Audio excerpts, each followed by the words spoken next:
Hello, it's nice to be here today. Here is the session about corporate directors. I think we are gonna to find out something interesting, and I will start from introducing myself. I guess you have first slide now. So I'd like to ask the support to move to the second slide with introduction. Okay. So yes, that's the first. And the next slide, please, about the introduction. So just two words about myself. My name is Marina Korsakova. I'm professor of MBA in Mirbis in Russia, in Moscow. Also, I work a lot with like business consultant with many Russian and global companies. They can be small or they can be bigger, doing some services or creating knowledge or working with natural resources, very different really. And the third important part of my career is that I have been a manager for many years myself, top manager, I should say, because it was always SEO -1 last years. And today, talking about corporate directors, I will try to combine all that attitudes and to speak also like MBA lecturer, but maybe to say some practical, some important things.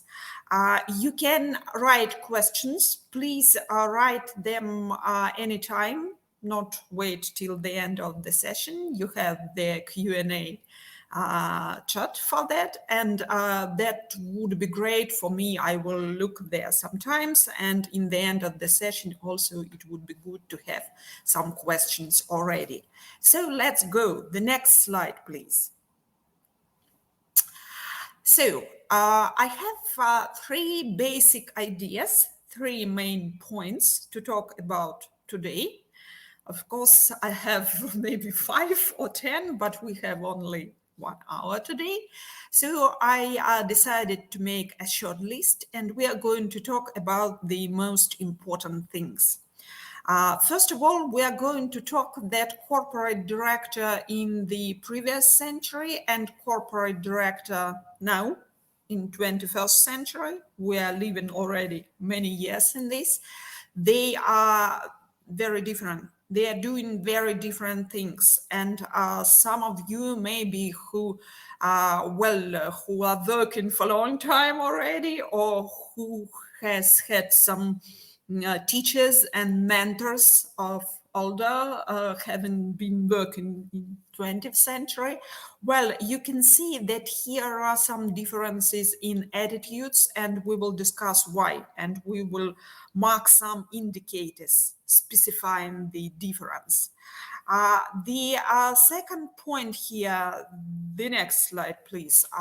We will talk about the corporate culture. Everybody talks about corporate culture. They say corporate culture is important. They say directors should pay a lot of attention to corporate culture. But I'd like us today to look at corporate culture very engineerically, very technologically, like a chef who is cooking, or an architect who builds something, because there are just some special things you should do and you will get the corporate culture. We will talk about that. And the third one, yes, the next. The third one is about teal and green. This is the concept from Frederic Laloux book, Reinventing Organizations. Those of you who haven't read that, you will have the chance to know about such a good book. It's really good. It's a very important book for businessman and for director, for top manager.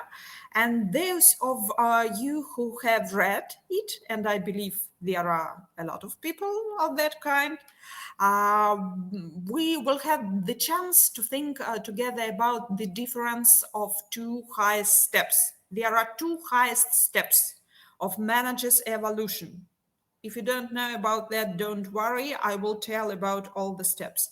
But the last highest steps are green and teal. And a lot of people will have some misunderstanding and combining that. There is the important shadow, and we will talk about that. So that's our plan for today. The change of attitude, the corporate culture, and the inventing teal organizations. Let's start. The next slide, please. Okay, the difference between last century and the century we live here now. First of all, it's about competition for sure. Competition is the thing which makes us to improve our management. We do improve management not because we are fond of it very much. Okay, there are some people who just like it, improving the management. But I believe that generally we do it because we want to win in competition. Competition is tough, competition is intensive, and it's asymmetric because if you were the restaurant 30 years ago, you were competing with another restaurant. Now, if you are a restaurant, you are competing with some deliveries, with some gastronomy in supermarkets, with some constructions of fine dining, with some complex which come to your house, with the nutrition food you get in boxes. So a lot of different styles, subscription for the food, a lot of different styles, a lot of different formats, and you have to compete. It's very much connected with the life cycle of innovations, because innovations are also made for competition. Once again, there are some people who like innovations, but generally people make innovation to compete successfully. And in 20th century, if you made any innovation, well, the life cycle of this was maybe 10 or 15 years. It was enough to have one. Now, I believe those of you who work in companies, you know that to be okay, you should make any one good innovation, well, maybe every year, or maybe every 6 months, or maybe 2 years. So that's very fast. And also the life cycle of new products, you should bring new products faster. And a lot of things also connected with competitions. So that's also connected with challenges. Challenges for business in 20th century sometimes. Challenges for business in 21st centuries always. We think it to be normal to have one small challenge every day. And that brings us to the main idea, one of the most important ideas of this presentation of my speech. You see, 30 or 40 years ago, companies bought from people efforts, physical efforts, and their time, and some job connected with physical efforts also. But now companies buy from people talent, knowledge, attitude. I worked a lot for company which was very customer centric, and we needed not people with skills. Okay, you can give skills, but we needed a lot of people with the special perspective, with the special attitude. But you are not buying these people only with money. You also attract these people with your personality. If you buy from people something very simple, you can use just the power of position. Maybe you know the 3 steps of management's power. There is the power of position, the power of expertise, and the power of emotions, the leader's power. The power of position means that I can be your boss just because it's on organization chart, and that's enough. The power of expertise, I know something, and you respect me for that, and you would like to use my expertise. And the power of emotions means that you want to collaborate, you want to do that with me, you want to to leave this job like the adventure, to leave it together with me. And if we direct us by the attitude and talent from people, we should use that power of emotions. That's really not so easy. The next thing to say about to Mark, that the last century it was not very desirable for people to talk. Henry Ford said, "Please work on work. Talk after making your words. Go home and talk." And on the 21st century, we understand that talking is working. I do talk now, and I'm doing my job. It's work. And the important role, the important part of every corporate director is to make people talk, to share knowledge, to create some knowledge together. And that's why I believe, and I see a lot of people talking about that already, a lot of professional people, that every modern corporate director is a strong facilitator. Of course, you can say we can buy facilitation from specially prepared people. But I think that modern companies, innovative companies, need so many facilitation sessions, so much facilitation, that corporate director should be facilitator himself. He should involve, he should make people together, making them connected. That is also connected with the thing we are going next about managers, which are not very important persons anymore. What do I mean? Very important person is sitting into his luxurious room, and he has maybe secretary or maybe something, and he is rather distant because he is very important. Corporate director always have been such an important role. I think that corporate directors now are much more democratic, and that's not because of fashion. That's because they should be close to have possibility to use people not with their physical strength, but with their talent.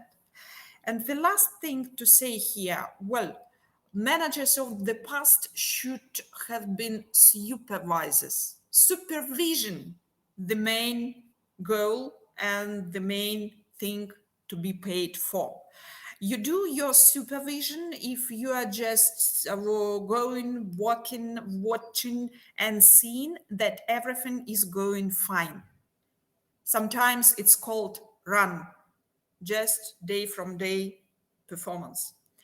But there is also such a function like change, not just run into the regular way, but change. It means to destroy. Why to destroy something which is working? Because there is nothing which is working and cannot work better. We told in the beginning on this slide that competition becomes more and more intensive. That means that you should make innovation, install innovation, deploy innovations faster, earlier than your competitors do. To be able to do it, you should go across your impact zone, across your department, across your team group or something like that. You should walk through the attitude, okay, what here should be changed. I know some big bosses, really great leaders, who ask their middle leaders, middle management, they just ask the question, please tell me, what was the thing you changed this week? You changed nothing this week. That's not the thing you are paid for. If we make some assessment for top managers, we also ask the question, please, the last month, the last 3 months, how many things have you changed? How many things you called into question? How many things you tried to destroy and then to synthesize on the new level? If you are director in 20th century, you are just looking that everything is going good and that's okay. If you are director in 21st century, it's your job to destroy sometimes something and try to build it into the new level. The next slide, please. Well, to talk about that, to be able to do all those fantastic things we are talking about, of course, the great director, the great manager has to have great people. Great people come for great cultures. Perhaps you noticed, I'm sure you paid attention, that in 20th century, the brand was the word for marketing. The company can have brand, the good can have brand, the pen can have brand or shampoo or something. But in the 21st century, the companies have HR brands, so they are less or more attractive for people. People are valuable. I don't know which is the situation in your countries. You are from different countries also. And but I know that here in Russia they have not very good situation from demographic side of view. We've gonna have the deficit of young people coming to work. Old people will retire, and you young people will not come to some of their places. And that's very bad for companies, because companies will compete not only for customers, but companies will compete for good employees. To have good employees, you have to build a very attractive culture, attractive and powerful. So I believe that you see here is something like recipe, something very practical. Take this, take that, just blend them, then bake. And I think that doing corporate cultures also is not the question of mystery or something. It's just like the recipe. Let's try to see what can be in the recipe. Next slide, please. Okay. So the interesting question to think about to the corporate director, and the interesting question to ask employees, to ask people about, looks like, what is our metaphor? I will explain. Metaphor is the image from from any fairy tale or poem or picture or any image of maybe something from nature or some country. Just metaphor, comparing your company with something very bright.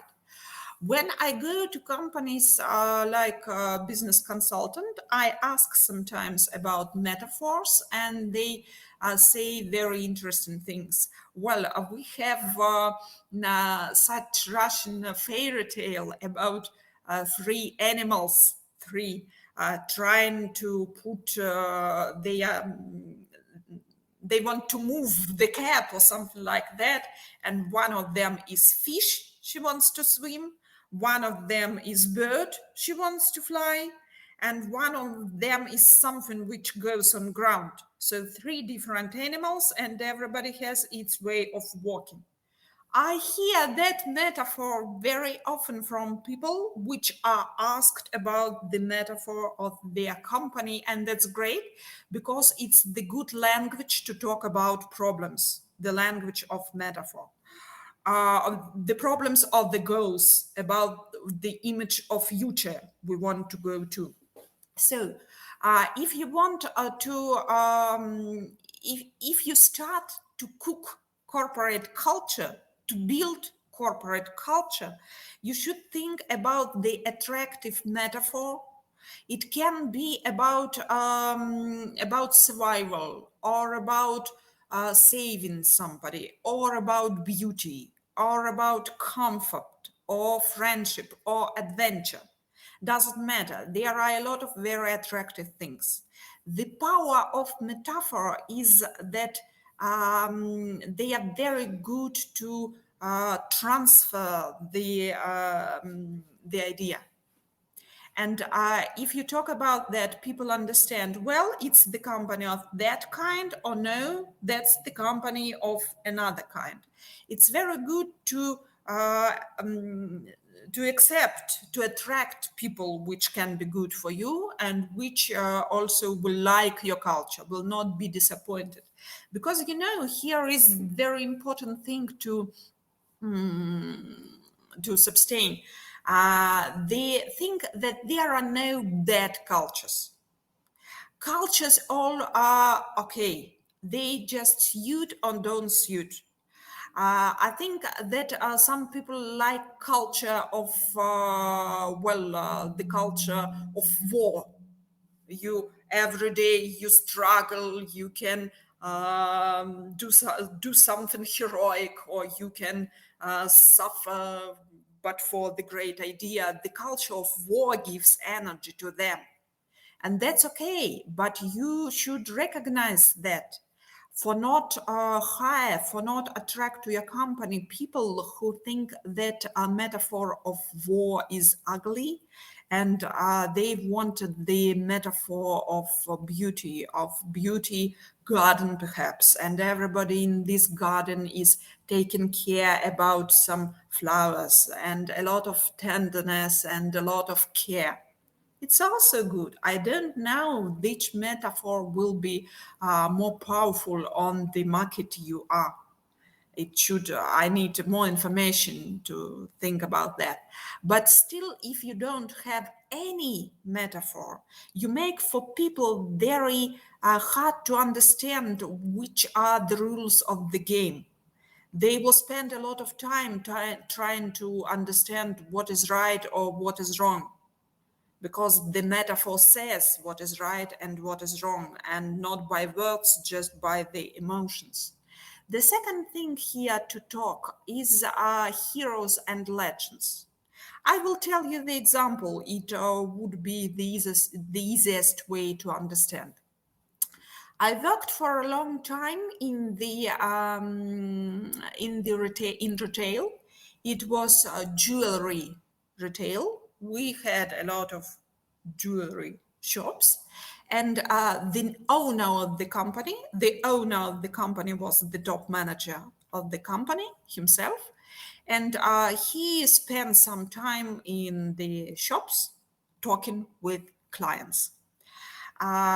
We tried to build a very customer-centric company which bring the customer on the top. I will talk about that when we come to visualization.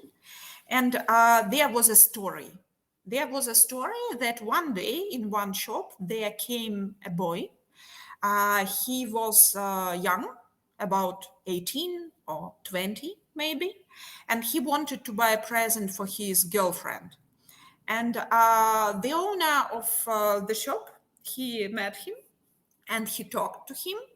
And after the end of this talk, he said to him, well, buddy, fellow, don't buy nothing here. Don't buy anything here in this shop. We have here gold and silver and stones, and they're rather old-fashioned for the girls of 18 or 20. You should go and buy bijou, good bijou, nice bijou, fashionable, much modern, and it will be good for your girl. Please understand me correctly. It was a very delicate talk. It was not just like, oh no, go out. It was after asking, it was after talking and understanding about what girl he's talking, what does she like, what does she do, and everything like that. So she had known his customer already. And okay, I guess you see that the normal shop owner would never do that, because if customer buys, the shop owner gets his profit.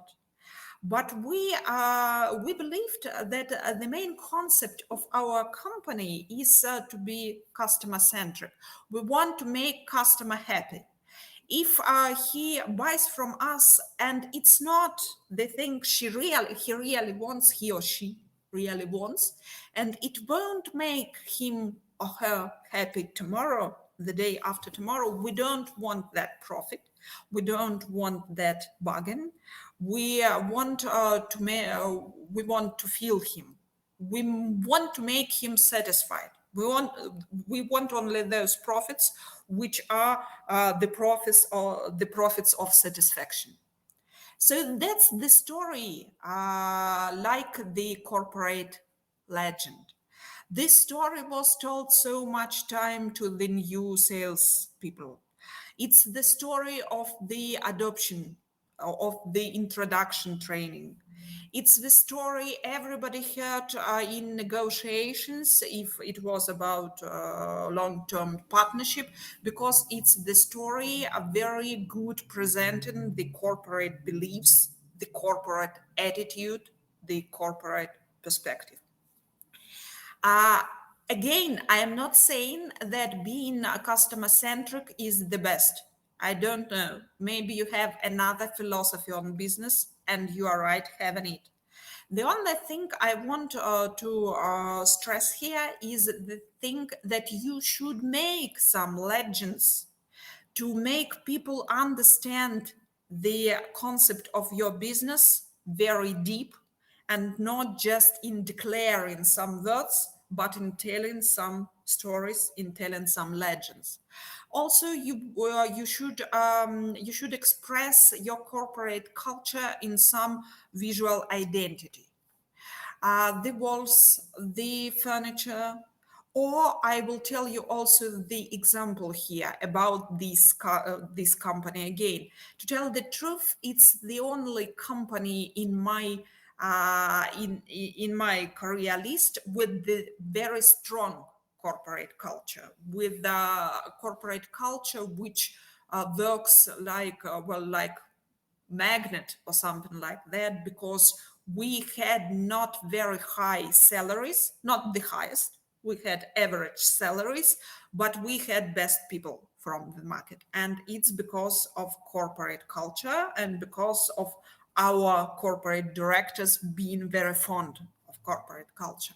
So about visual identity, you know how look all the organizational charts. Just imagine organizational chart.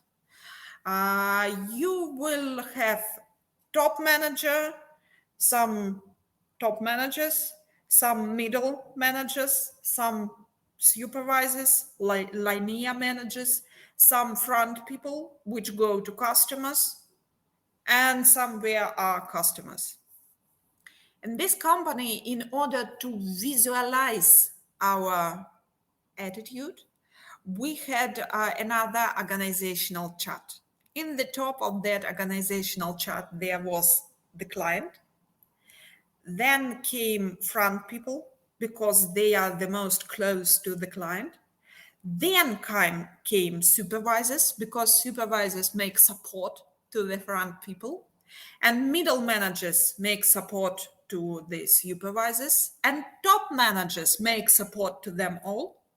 And the owner of the company is on the bottom. And marketing director and me, I was HR director, there was on the bottom. We all are the most support. The main aim of our job, the main goal is to support people who are working to the customer.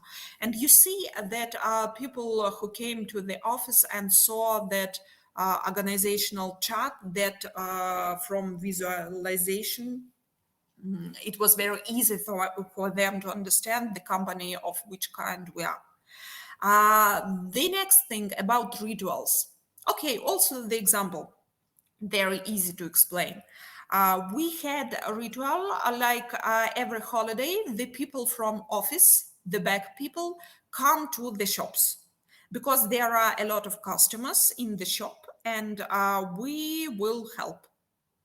We are very important. We have our rooms, we have our computers or something. We are doing very important job. We are having great salaries. But if there are a lot of customers in the shop, all of us should go in the shop. Maybe to talk with customers, maybe just to help them. I remember that once in winter, it was about New Year already, and it was very dirty outside. And a lot of people every 5 minutes. And I myself had to take the broom and just to wash the floor several times. So I became also a corporate hero, and there was the legend. It was also told that our HR director, she was washing the floor because she will do it if it is something which makes value to the client. The client is the top of all our goals. And the last thing here in the slide. It would be rather harder to explain on English, but I will try to give the basic idea. In every language, there are different layers of languages, like subcultural languages. Maybe that is the good way to say.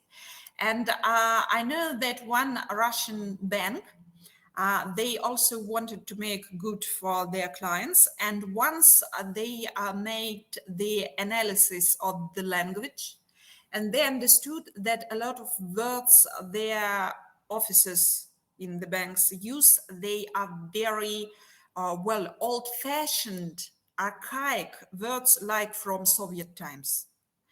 In Soviet times is not a service time. And when those ladies in the bank, they just use these words, it's normal words, that's okay, just synonyms, a lot of different synonyms of one word. And choosing word, they bring the cultural scent, the feeling. And they decided that some words should be excluded, and they had also automatization. So if I work in bank and I write the letter to the client and I use that not very service word, rather formal, rather strict, the program will underline that for me, or will even stop. I cannot send the letter before changing that word. And because the language is very much connected with the culture. Using words, using language, we express our culture. So I cannot give direct examples here because you don't know Russian, I guess.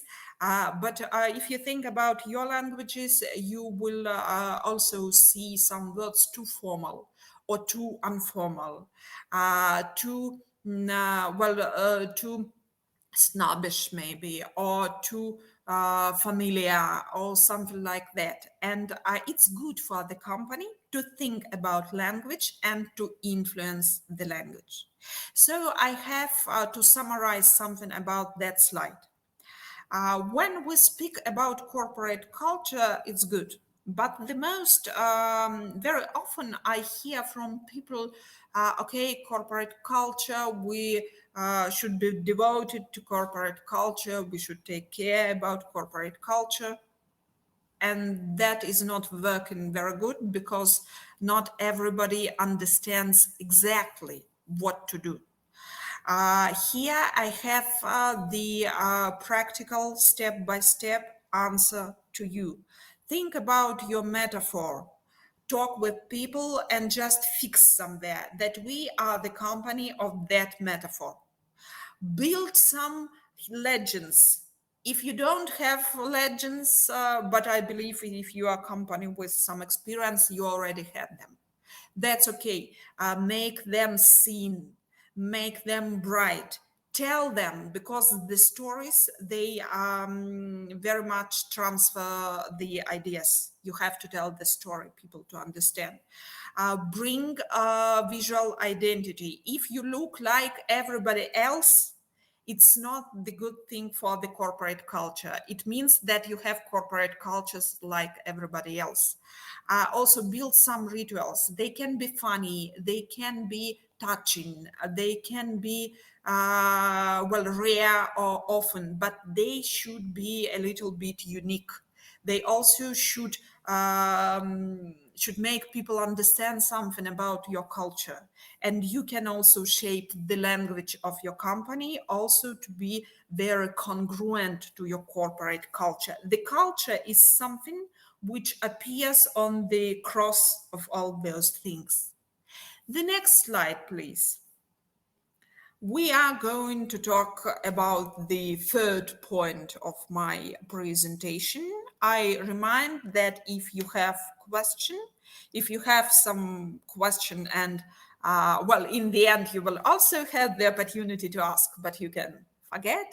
So if you have question, you can always write it on the question and answers window. So let's talk about teal and green. Let me start from the concept itself. I need the next slide. Yes. So the next slide, and I guess the next also, because there is some animation, I need letters to appear. Thank you. So Frederic Laloux, who was McKinsey consultant for many years. He had a lot of experience, and he thought about organizations a lot and found out that they are very different. They have different cultures, they have different attitudes, they have different style, and he decided to combine them all organization in 5 groups. To be correct, I should say that the idea of spiral dynamics, it's not the idea of Frederic Laloux himself. It was much older. It was the idea of Ken Wilber. Maybe some of you heard about him. But Frederic Laloux make it simpler, and that's why much more popular. And also people before Laloux, they thought about countries, about communities, about humanity at all. But Laloux, as McKinsey consultant, he thought only about businesses, about companies, about organizations. If you haven't read his book, I recommend it, because there are a lot of great examples, a lot of great stories. It's bestseller. It's translated to many, many languages, so you can choose any. But to give the point which I consider to be important, I will say several of the most important words here. So the first step, he saw 5 steps. The first step, the lower step, is the red one. The red steps means that you have very dominant company. In this company, it's the company of power, and who has power? Top manager has power, boss has power. Who is right? He who has power. What is right? To do what he said. And what if you have another opinion? Well, change it or go away. And that's it. Well, is it good? It can be good because they are fast reacting, because only one person makes decisions. Are they strong in the modern economy? I guess here are the questions, because they are not able to make innovations as fast as companies need. Okay, let's compare. Let's see another one. Next slide, please. Yes, and also, yes, exactly. Okay, so the next level is amber, dark yellow, and the amber level is about compliance, which are these are companies which have a lot of rules, and the most important there is to go by rules. You cannot be wrong going by rules. And if it is not effective, what is in the rules? If in the rules is to make something like this way, just do it and don't think about effectiveness.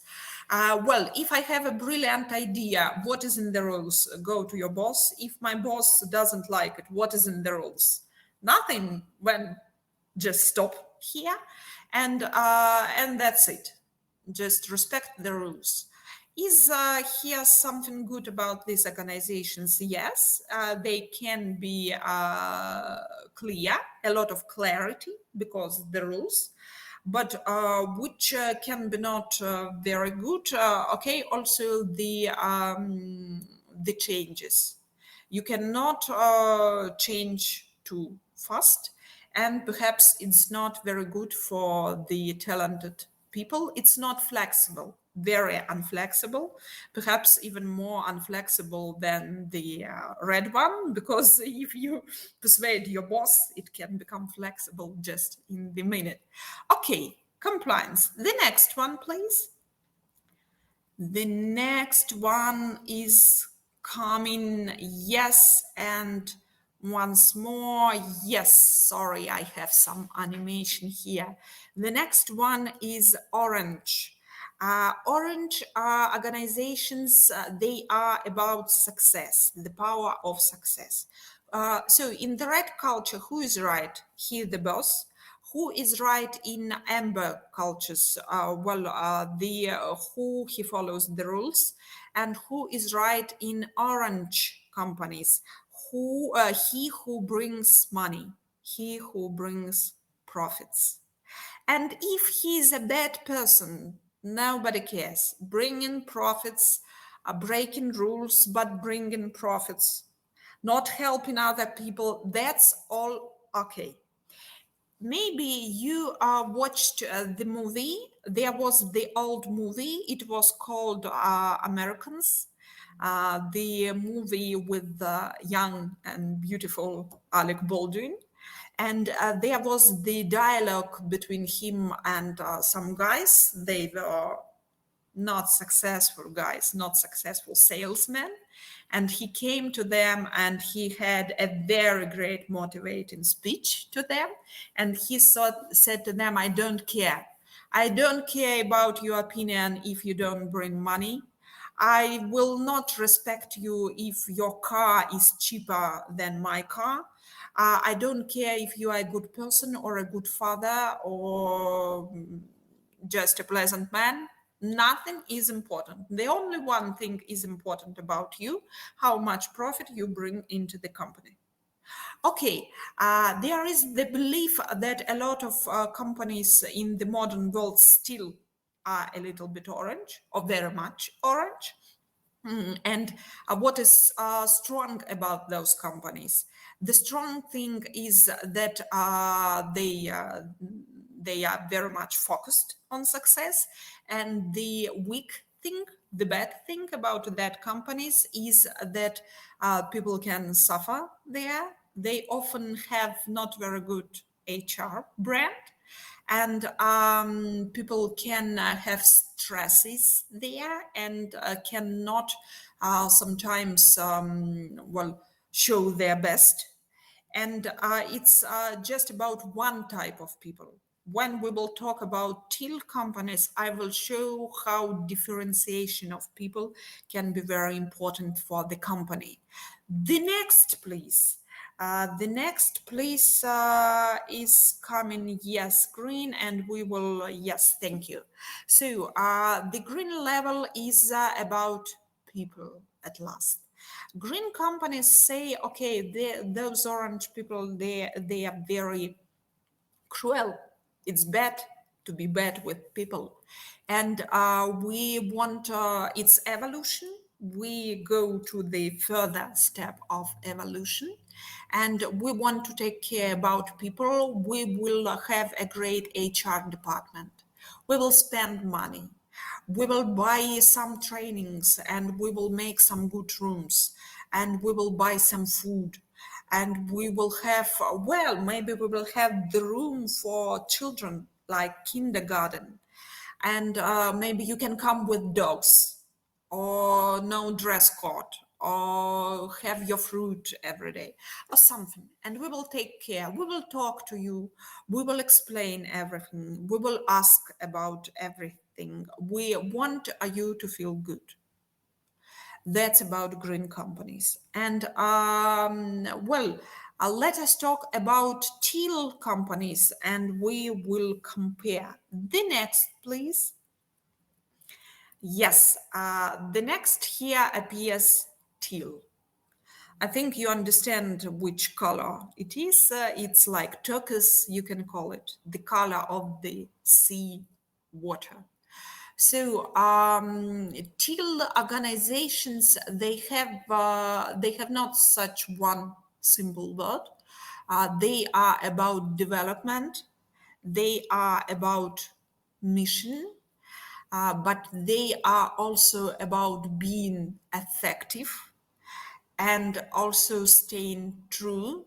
I mean here, well, not effective for the profits, but effective for bringing value to the people. It will be easier for me to explain the difference between teal and green, and you will understand a lot about teal in this comparison. Let's go to the next slide, please. So, the first three steps were not very interesting to us. We believe that those steps are already old-fashioned. We can have some features of them, because of course companies are not always green or orange from head to tail. I can have something green and something already green and something yet orange in my company, in my culture. That's okay. And so about comparison. Both green and teal companies, they take care about people very much and do a lot for people. But in green companies, it can be like a lot, well, children's club. It's a tough comparison, but for me to underline the difference. Green leaders develop people, and if people don't develop, come and develop them again. Do a lot for him. Do twice, 3 times, 5 times. You should motivate him. If he's not motivated, it's fault of the leader. You are the bad director. You could not create the good climate for people to be motivated. In teal organizations, they are a little bit, pragmatic here. They say, of course, we are interested in people, we develop people, but we want to work with grown-ups, with grown-up people who also are interested in their development themselves very much. And we are not like oranges who say bring profits. Profit is only one which matters, but we say bring something, bring profit, bring atmosphere, bring support, bring something good. We don't want to be extra loaded with empty things. We don't want ballast. We want everybody to bring value, and we want people who feel good if they bring value. Also, the aim of green culture can to be to make friends, and if here comes somebody to the company, okay, he should become the friend. But in teal companies, they say we want to make friends, but with the people of our blood. And we want in the beginning, for us, we don't have aim if the employee came to do all our best to keep it. We want, of course, but we want also to recognize the employee who is not the person of our culture and of our style. And if come good, but if not, if we're not, if we don't make the match, it's better for us to separate early. The green companies talk about integration, let's all be together. The teal companies talk about integration, let's be together in the important things, but also about differentiation. If we are too much integrated, we don't have different opinions. But innovations and change and all this development, it's something which appears in discussion and in provocative questions and maybe in arguing, correct, friendly, but still arguing and trying to get the best opinion, or not just taking one because we are all integrated and we want to be friends. Also, in green cultures, people in green companies, people are like directors like to give motivating feedbacks. The great book of teal companies also is Radical Candor. It's also the name of the book. And if you have not read that, you can. I have the conspect of this book in my site, but you don't read Russian, I guess. Well, I will give you website in the end, and you can go and take the conspect and have Google translation maybe. Or I will translate it later. I like to make short conspects of good books. So radical candor, it's like being also polite and being correct and having good feelings to your vis-a-vis, but still making it very clear what is right and what is wrong. The next thing, the green companies have a lot of communication just to spend good times together. In teal companies, there is a lot of communication, but not just have good times, good time, but have good time in making ourselves better. So it should be not perhaps, I don't know, drinking beer, but it can be drinking beer also. It depends on talking on what, but maybe some classes and some good things to know something extra. The next thing here, we are coming to the end. I have just some a little words to say. So in the green cultures, HR managers are very important. In teal companies, there are no HR managers. They have HR smoothie. I mean that every director is HR manager. He is director of his people. Why does he need HR manager to teach them, to motivate them, to make assessment to them, to facilitate them? He is the director and he is the HR manager of his people. Everybody is HR manager who is the manager, the director. And the last thing to say here, well, it's very interesting. Orange companies said profits are the most important things. Green companies arguing to them say, no, oranges, you are full. Profits are not the most important.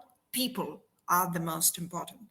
And the teal companies say, guys, here is something wrong in the business model, in the strategy, if you have to choose between profits and people.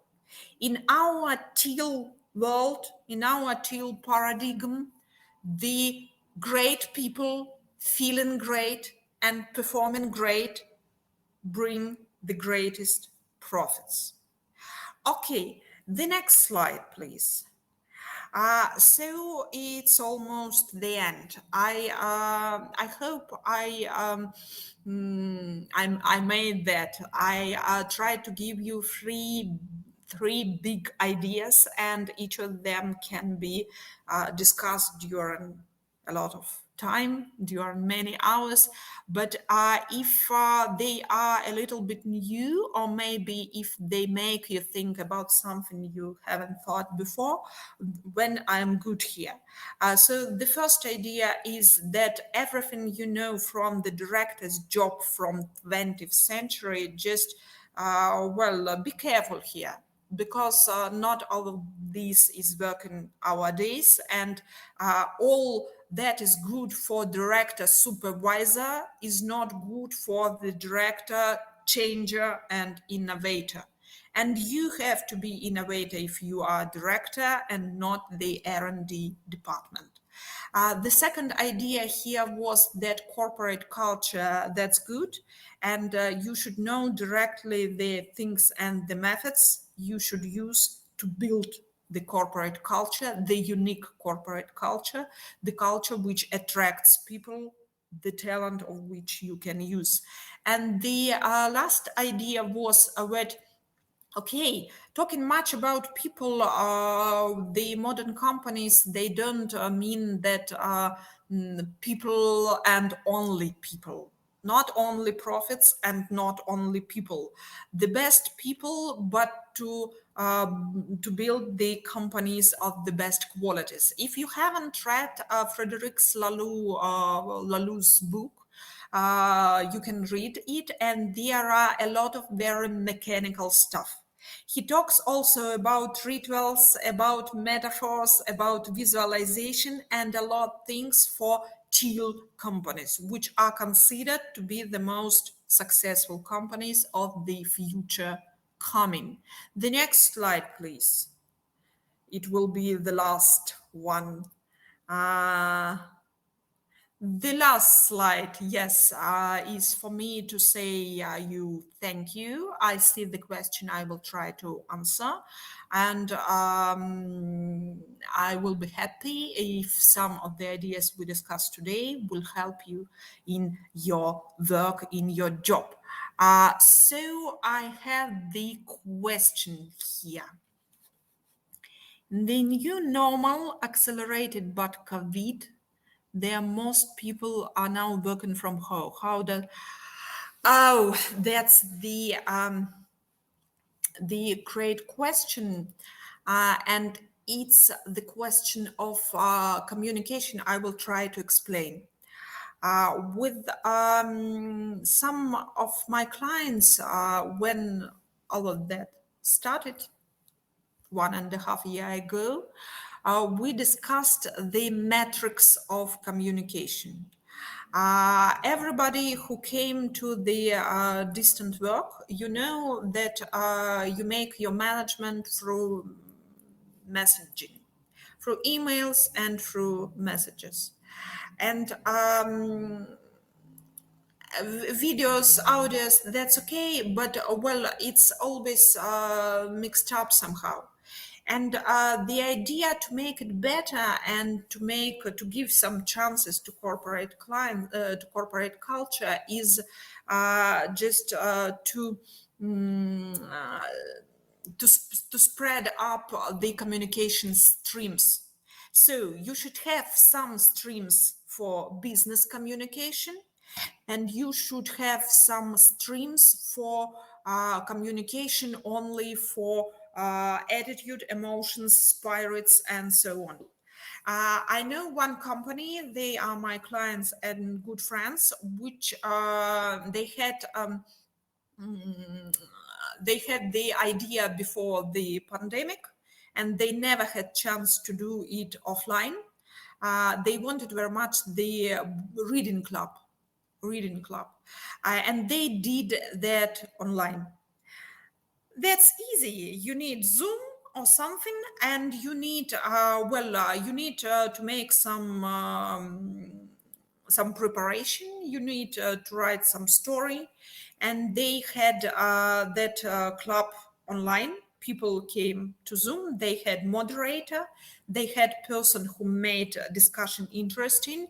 They also sent something, if I remember, wine or something. So courier, the delivery brought some wine to all the same for them to feel that they are in the same space. They were not physically, but they were mentally.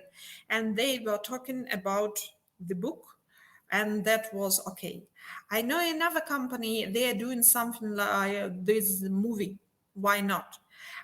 So you know, in physical space, okay, people can touch everybody. The problem is that we should build also the emotional formats online. You can use your videos, but you should bring the extra space. You should not make okay meetings, only meetings, we discuss our business issues or something like that.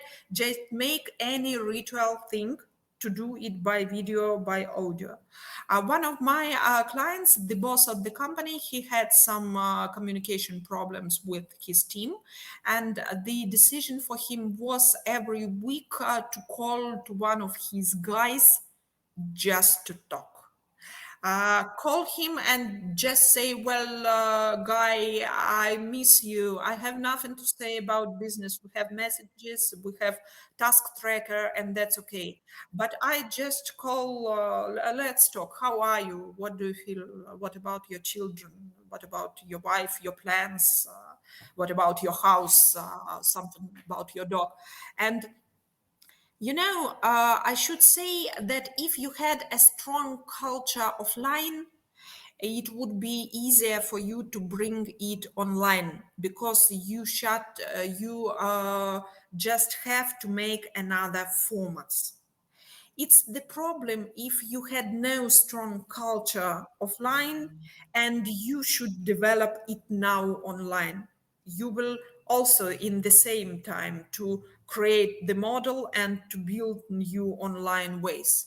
But I don't think that online itself is something which stops the ideas of corporate culture. You have visual, you have comics or something. You can make your well, you can make text, you can make poems, you can make rituals, and you can talk by phone. I believe you can do it. I know some cases people could. Okay, thank you very much. uh Yes, I guess it was the question. So you can always write to me. I have the email address on my site, or you can write Mirbis if you want to talk or to discuss something in letters. I'm always open to that. I wish all of you to be good, to be safe, to have a great time here in Emba, and also to have a great corporate career and a great life. Thank you. Thank you very much indeed, Marina, for your excellent presentation, and thank you all for attending. That is the end of our sessions for today, but I hope to see you tomorrow at 10 UTC, 10 o'clock in the morning UTC, when we have the first presentation. And just to say, because we've had a number of questions on this subject, the sessions today have been recorded and the videos will be uploaded within the next 24 hours. To access them, you just go to the timeline, you look for the session on the day and the time that it was broadcast, and you will be able to access the video through that link. A couple of other points. People have asked if they can check into sessions that they didn't initially reserve. The answer is yes. That is just a guide for us. You can attend any session, even if you didn't highlight it when you made your selection. And the third point is around participatory hours. Are we recording the number of hours? When you come on the session, we know that you have attended, so this will count towards your diploma, and it will count whether you are looking at the session in live time or as a recording. So I hope that's giving you an idea of some of the key questions. We look forward to seeing you tomorrow. I hope very much that some of you will volunteer sessions from your schools. Those cultural sessions that I mentioned, It would be great if we had a few of those in the course of next week. Thanks a lot. Goodbye. Have a good evening. And thank you very much indeed.